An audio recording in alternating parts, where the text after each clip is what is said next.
parecer, a tua opinião, que leitura fazes desta proposta do MPLA? Chega no momento exato? Estão exasperados? Estão desesperados? O que é que se passa com o MPLA?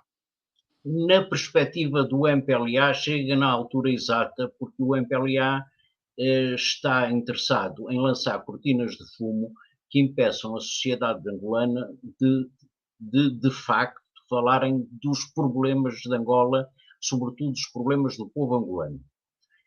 E a prova de que isso está a resultar é o facto de nós estarmos aqui a comentar a possibilidade de Luanda ser dividida em duas, se calhar depois vão dividir o AMBO em três, vão dividir outra coisa qualquer, e estamos a falar disso, e enquanto estamos a falar disso, não estamos a falar dos 20 milhões de pobres, não estamos a falar dos 5 milhões de crianças que estão fora do sistema de ensino, não estamos a falar da corrupção, não estamos a falar do eventual terceiro, quarto e quinto mandato do general João Lourenço, etc.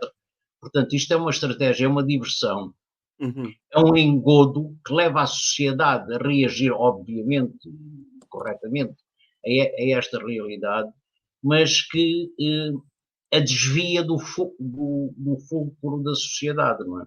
Porque então vamos dividir Angola por mais metades. O Ambo depois vai tocar a vez de Cabinda, vai tocar a vez de Moçambique.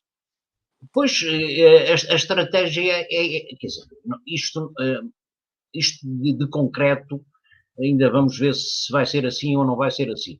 Agora, o MPLA tem peritos, alguns deles até portugueses, no lançamento destas cortinas de fumo.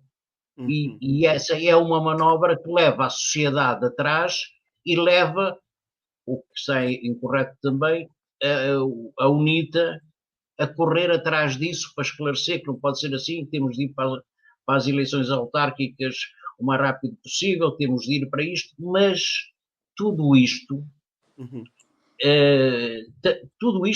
exatamente, a estratégia é a mesma da importação de camelos para na AMIB fomentar o turismo.